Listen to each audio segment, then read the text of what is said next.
Assalamualaikum warahmatullahi wabarakatuh. Perkenalkan, nama saya Nabila Konita dari kelompok 3 dan rekan saya Amanda Iza Aulia dan Radiah Al-Adawiyah akan mempresentasikan makalah kami tentang 5R, higien dan sanitasi. Next. Di sini terdapat daftar isi yang akan kami presentasikan pada hari ini yang terdiri dari pendahuluan, tinjauan pustaka, penutup, dan daftar pustaka. Latar belakang dalam presentasi hari ini adalah budaya kerja yang baik di dalam suatu perusahaan dapat tercipta dengan menerapkan keteraturan dan kedisiplinan di dalam perusahaan, sehingga menimbulkan suasana yang aman, nyaman, dan dalam bekerja.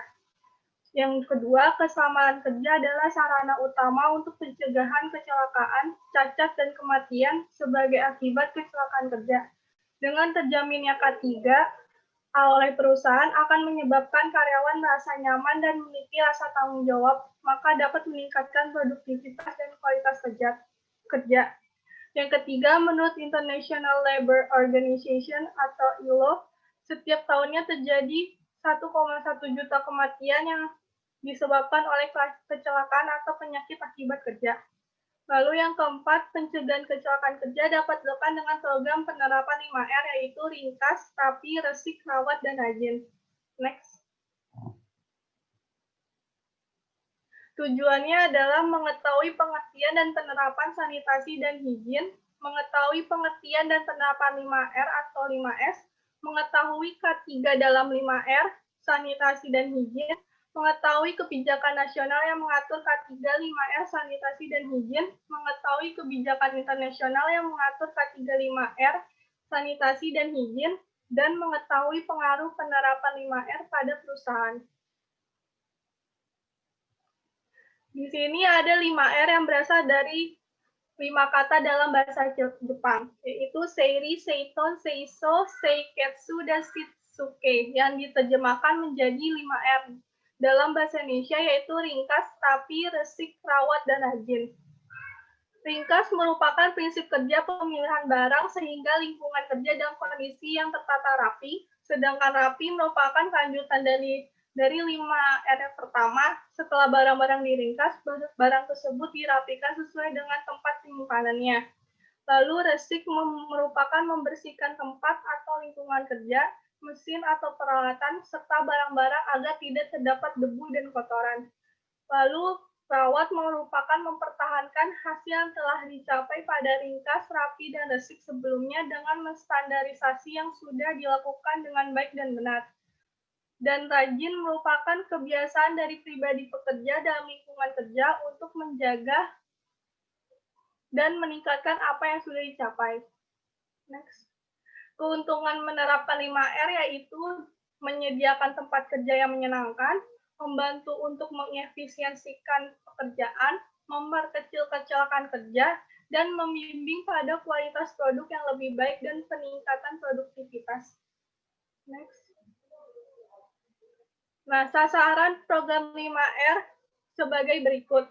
Terciptanya tempat kerja yang bersih, cerah, teratur, dan menyenangkan, terawatnya peralatan dan perlengkapan serta bangunan selama proses kerja, terwujudnya disiplin kerja yang dibutuhkan untuk mencapai standar kerja, terjaganya keselamatan dan kestabilan kerja dan mutu hasil kerja selama operasi berlangsung, tercapainya perbaikan mutu kerja dengan mengurangi keragaman hasil kerja, terselenggaranya perbaikan efisiensi dan efektivitas di masing-masing fungsi, dan terbinanya suasana kerja yang nyaman dan menyenangkan, berdisiplin, dan saling menghargai antar karyawan. Next. Solusi dari permasalahan 5S ini ada 11, tapi saya sebutkan hanya 3 saja. Pertama, evaluasi secara berkesinambungan dari manajemen dari setiap unit serta diadakan lomba untuk 5R. Yang kedua, evaluasi tempat untuk proses perpindahan barang agar semakin cepat serta mudah di antara unit-unit. Yang ketiga, membuat serta penambahan dari rak, troli, box, dan nampan. Next. Ya, di sini ada higien dan sanitasi. Nah, sanitasi itu sendiri merupakan upaya pencegahan penyakit yang menitik beratkan kegiatannya kepada usaha-usaha kesehatan lingkungan hidup manusia. Sedangkan higien itu merupakan usaha kesehatan yang mempelajari pengaruh kondisi lingkungan terhadap kesehatan manusia dan upaya mencegah timbulnya penyakit karena faktor lingkungan. Nah, higien dan sanitasi tidak dapat terpisahkan karena berkaitan erat satu sama lainnya. Jika higien terpenuhi tetapi sanitasinya tidak memadai, maka kebersihan yang dilakukan tidak sempurna. Next. Di sini ada PAK yang merupakan pelaksanaan kesehatan dan keselamatan kerja. Menciptakan tempat kerja yang aman, sehat, bebas dari pencemaran lingkungan sehingga dapat mengurangi atau bebas dari kecelakaan kerja dan penyakit akibat kerja yang pada akhirnya dapat meningkatkan efisiensi dan produktivitas kerja. PHK, penyakit akibat kerja dan kecelakaan kerja KK di Indonesia belum terekam dengan baik. Jika kita pelajari angka kecelakaan dan penyakit akibat kerja di beberapa negara maju, menunjukkan kecenderungan peningkatan prevalensi.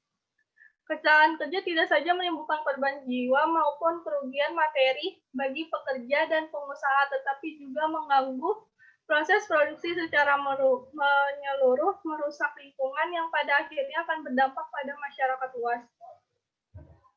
Pengetahuan mengenai PHK masih terbatas karena sulitnya melakukan studi epidemiologi. Hal ini disebabkan berbagai hal seperti definisi PHK yang belum jelas, praktek higien industri dan cara-cara laporan yang berbeda, tidak ada studi kontrol, tidak mungkin menentukan gejala minimal, banyak karyawan tidak melapor dan sudah meninggalkan tempat kerja sewaktu penelitian dilakukan sehingga hanya ditemukan survivor population. Next.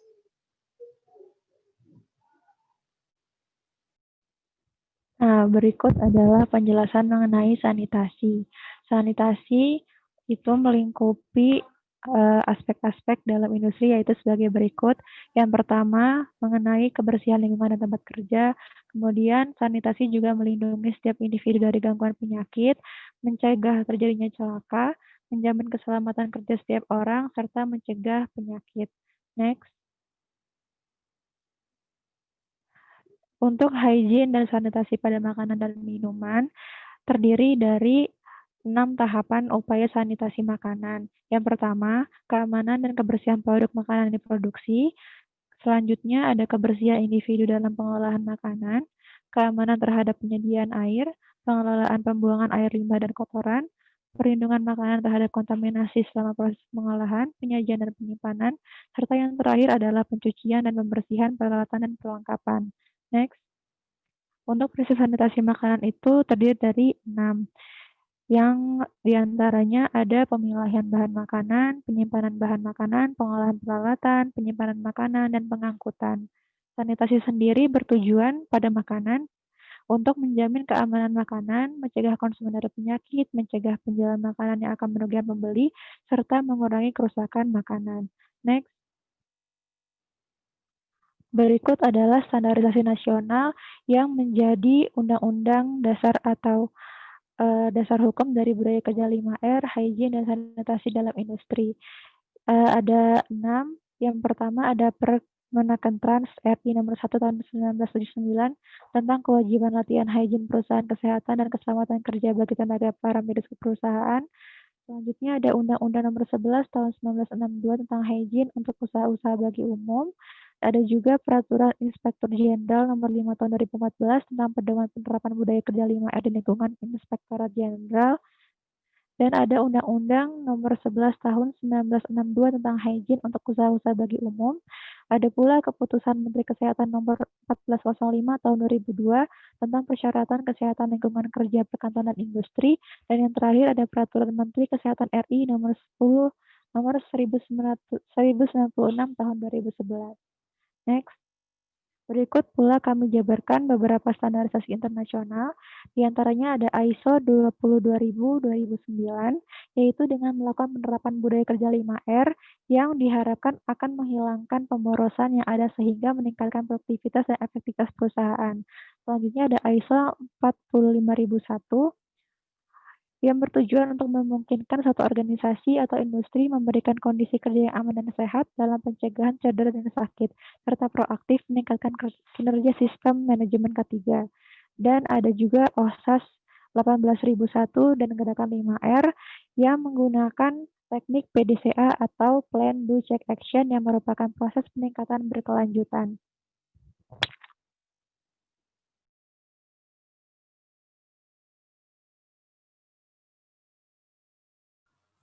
Kemudian ada studi kasus yang mana dari PT PPWK Gedung KSO untuk penerapan aspek ringkas yang dimiliki responden menyimpulkan bahwa semakin kurang ringkas semakin besar adanya potensi pekerja yang mengalami kecelakaan kerja. Kemudian yang memiliki aspek penerapan rapi yang baik, tetapi responden tersebut mengalami kejadian kecelakaan kerja. Hal ini bisa disebabkan oleh faktor manusia. Lalu penerapan aspek rapi melakukan penataan barang-barang material bekerja pada tempat yang telah disediakan. Kemudian untuk resik berarti membersihkan segala sesuatu yang ada di tempat kerja. Terdapat responden yang memiliki penerapan aspek rawat baik tetapi mengalami kecelakaan kerja.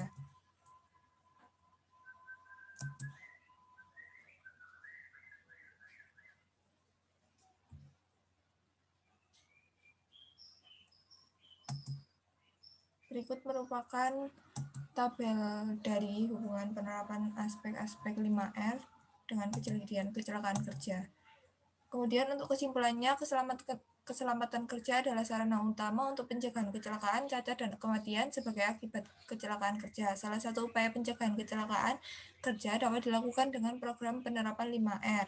Pada dasarnya, 5R merupakan proses perubahan sikap dengan penerapan penataan dan kebersihan kerja, atau secara umum adalah keselamatan dan kesehatan kerja termasuk di lingkungan bangunan gedung, perkantoran, pabrik, dan laboratorium. Kemudian higien sendiri merupakan usaha kesehatan yang mempelajari pengaruh kondisi lingkungan terhadap kesehatan manusia, sedangkan sanitasi merupakan cara pengawasan masyarakat yang fokus pada pengawasan terhadap faktor lingkungan yang mempengaruhi kesehatan masyarakat. Kemudian higien dan sanitasi saling terikat, kemudian ada beberapa standarisasi nasional dan internasional. Terima kasih. Nggak ada yang bertanya?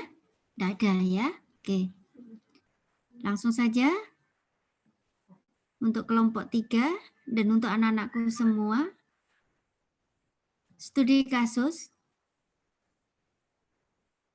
sebuah instansi BUMN. Oke.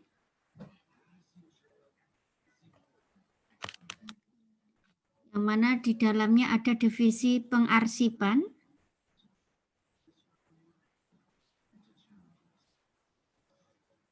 dan lain-lain. Oke. Untuk manajemennya kurang begitu maksimal, terbukti tahun 2018. Untuk akreditasinya belum maksimum, buka kurung nilainya B. Dan nilai yang 0 adalah pada dokumentasi. Oke. Bagaimana dari kasus di atas, tolong terangkan saudara penerapan 5R atau teori Kaizen atau 5S itu, sesi, dan seterusnya, itu diimplementasikan untuk BUMN tersebut, terutama pada bagian pengarsipan. Silakan Nak, dijawab.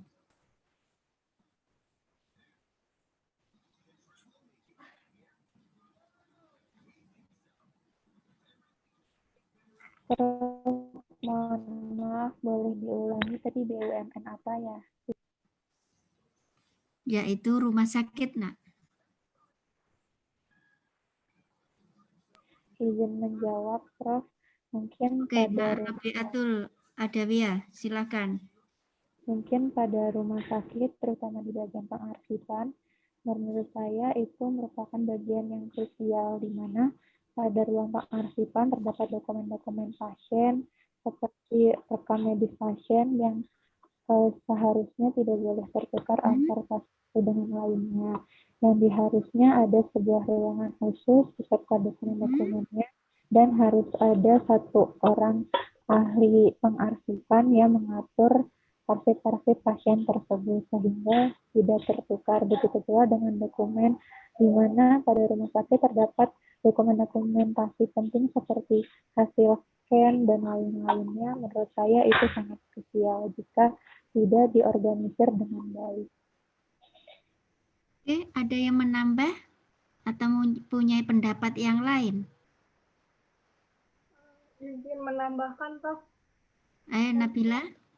Untuk implementasi untuk 5R-nya, kan ada ringkas, rapi, resik, rawat, sama rajin. Nah, kalau untuk ringkasnya mungkin dokumentasi di bagian pengarsipan itu ditata lagi, di pemilihannya harus ditata lagi, sehingga pas pengarsipannya jadi lebih tertata dengan mendokumentasikannya atau dengan ahlinya. Lalu untuk yang rapinya mungkin lebih dirapik kelanjutan dari pemilihan dokumentasi tersebut lalu dirapikan sehingga tersusun dengan rapi. Lalu untuk resiknya itu kan membersihkannya agar tidak tercaca gitu, jadi harus dirapikan gitu. Terus rawatnya itu mungkin setelah dirapikan tersebut mungkin lebih petugasnya itu mengikuti urutannya, jadi nanti waktu di pengarsipannya itu lebih sesuai dengan urutannya. Jadi kalau mau nyari pengarsipannya jadi lebih mudah karena itu kan tentang pasien. Habis itu nanti yang rajin itu mungkin dari pekerjanya lebih menatanya lebih baik lagi sehingga nanti tidak ada yang terselip, sehingga dokumentasi untuk pasien dan lain-lainnya tertata dengan baik. Seperti itu. Oke. Ada pendapat lain atau ada yang menambah? Saya, Prof. Ya, silakan Amanda.